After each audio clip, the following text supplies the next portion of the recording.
Assemble! Stay dandy, baby.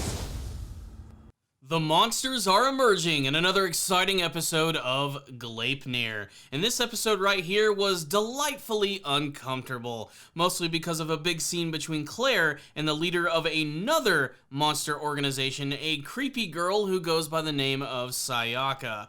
And before we get to that, let's just go ahead and break down the story of this episode of Gleipnir, picking up immediately from the end of the last one, where both Claire and Shuichi did battle with Tadanori Sanbei, a character who looks like he's going to be joining them, but not immediately so it seems. When Claire actually saw this weird monster that came up on them and Tadanori killed it, she discovered that this guy had all this information about these other monsters, and she's able to use this to her advantage. While Claire herself is not exactly having the ability to transform into a super destructive monster, she does use her personality to always get what she wants, and she's able to look up information about one of these guys, that one monster whose head basically transforms into a security camera. It just so happens that it's another student at their school who goes by the name of Ikuchi, and Ikuchi is a part of this organization which is hanging out in the mountains and trying to find the coins, and Claire is using this as leverage, knowing that she knows about them, their existence, and all of their special abilities, and that she actually wants to join their group.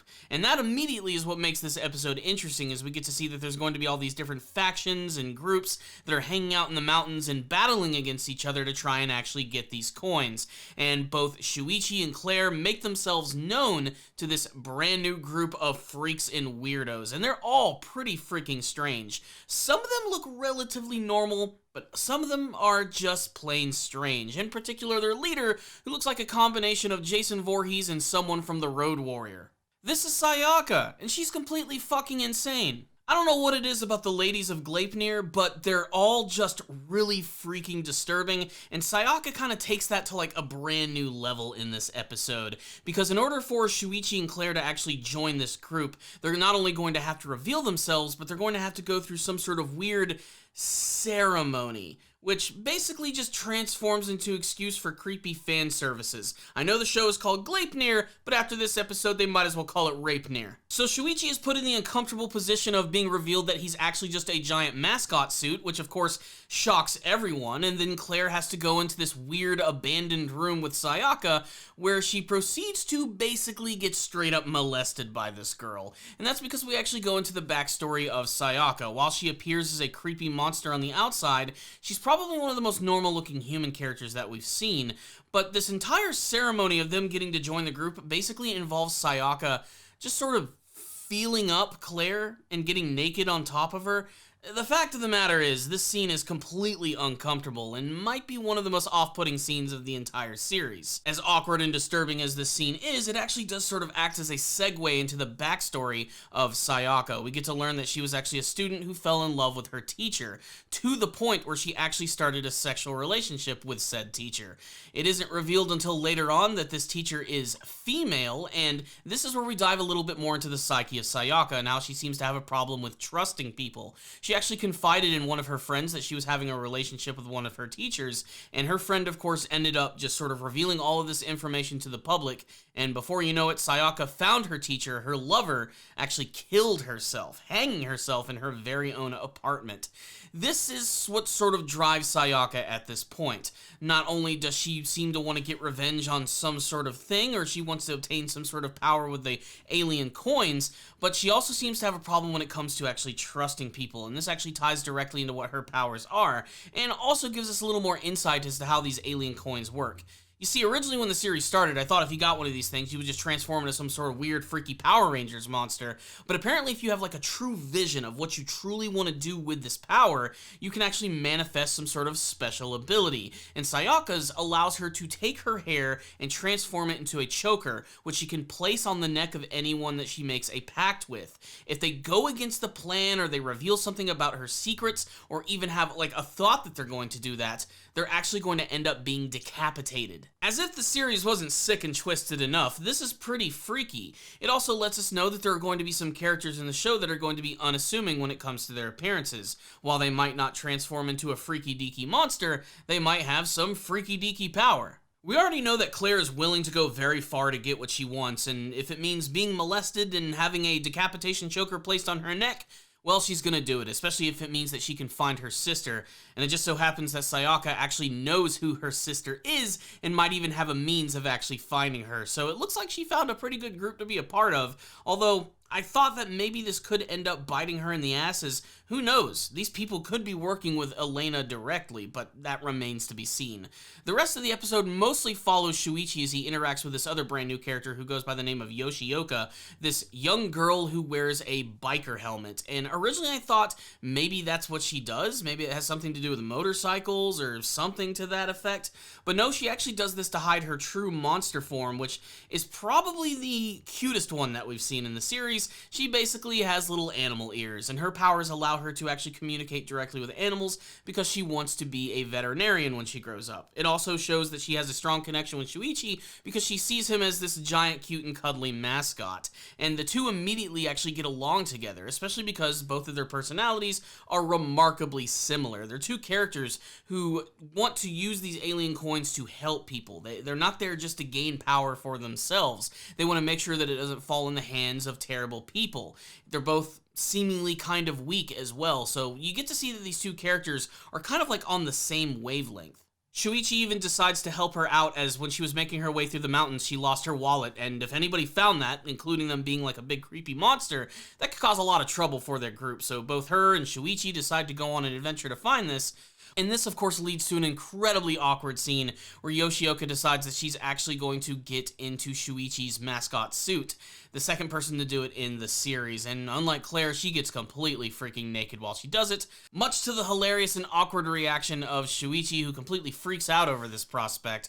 But it's interesting just to see that all these people can, basically just climb inside his weird furry mecha suit, whatever the hell you want to call it. While all of this is going on, that one other member of the group, Ikuchi, who transforms into the friggin' security camera, he's also incredibly jealous here. It's very obvious he seems to have feelings for Yoshioka, and I'm not sure what this is going to manifest into, if he's eventually just going to get pissed off at him and try to attack him, but it remains to be seen. The episode ends ominously as Elena and her group are making their way through the mountains, and we get to meet one of her teammates, a blonde kid who goes by the name of Subaru, who actually ends up finding the wallet of Yoshioka, which basically just confirms that we're going to see these two groups run into each other at some point, which means, yes, more monster fighting. So what's the rundown on this episode of Gleipnir? So this was a really simple but very disturbing and slow episode of Gleipnir, but what I really loved about it is that we're starting to see a lot more of these humans who transform into monsters, and if this episode made anything perfectly clear,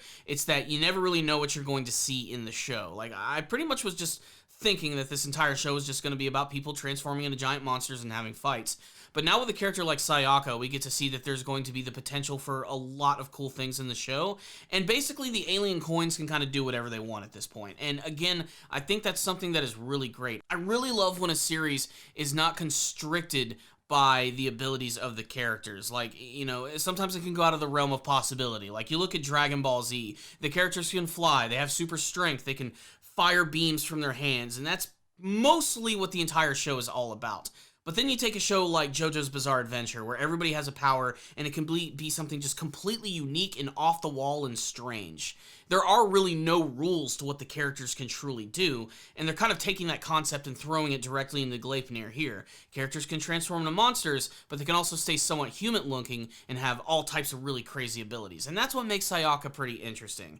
That and that she's just really freaking creepy. I will say that I love her design overall, though, like the whole Jason Voorhees mask and everything. I think that's really great. I like that a lot of these members are actually trying to hide their identities, but some of them are just outright transforming into the monster forms that they are.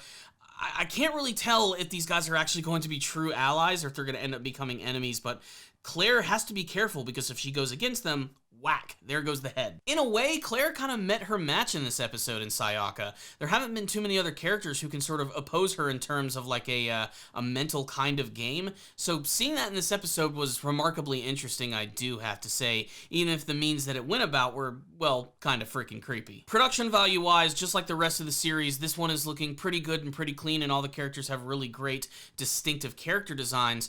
But one thing I want to mention about this episode, which might seem a little strange and something to praise, is the soundtrack. This is an episode where when you're watching it, you want to make sure you have a good sound system or you have some really good headphones, because the music in this episode was just banging. It was awesome, it was atmospheric, the synth was really heavy in this episode, and it pretty much amplified nearly every single scene in the episode. Whether it's just a normal conversation between characters, it makes it seem all the more intense in this episode. This had some fantastic sound design and some really great music. So this episode was creepy, disturbing, and introduced a number of really crazy characters, and really, that's why I loved it at the end of the day. I thought that this was another good, strong narrative episode of the series that seems to be sort of like the pattern of Gleipnir, which is we get action, we get development, we get action, we get development. I'm expecting to see some action soon with all these brand new characters who are being introduced, not to mention the reintroduction of Elena and her friend Subaru. The fact that she found the wallet of Yoshioka leads me to believe that we are going to see some crazy monster fighting coming up, and I'm very excited to see how that's going to go, especially because Shuichi is now going to be battling with Yoshioka inside of his body, and it's pretty clear that she is not a good fighter when compared to Claire, so Shuichi is probably going to have to do something a little different to battle against these people, or Claire and her brand new friends are going to have to go and try and save them. Maybe even Tadanori will show up again. I hope to see him again. It is a shame that he's not immediately joining him and helping him out, but still, there's a lot of surprises to come, I'm sure. Otherwise, I thought this was a solid episode, which was a little off-putting at times, but overall, that's pretty much Gleipnir in a nutshell. It was a little slow for my taste, but otherwise, I still think it was really good. That's why I'm going to give this episode a 4 out of 5. You guys need to check it out, and I would love to hear your thoughts about it all in the comments section below. What did you think about this episode, the introduction to all these brand new characters? Do you have a favorite one, a favorite moment from this episode? What do you want to see from the rest of Gleipnir? Let's discuss all of it in the comments section below. Thank you guys for watching this review. Please subscribe to the channel for more videos just like this one. Hit that like button. It's super easy to do. It helps out these videos a lot. I would really appreciate it. But if you want to go the extra mile, please check out my Patreon and PayPal accounts. You'll find links to all of them in the description box below. If you make a small donation, I will be able to do an anime review just for you. So thank you guys for watching this video. I'll see you all next time. And as always, stay down there, baby.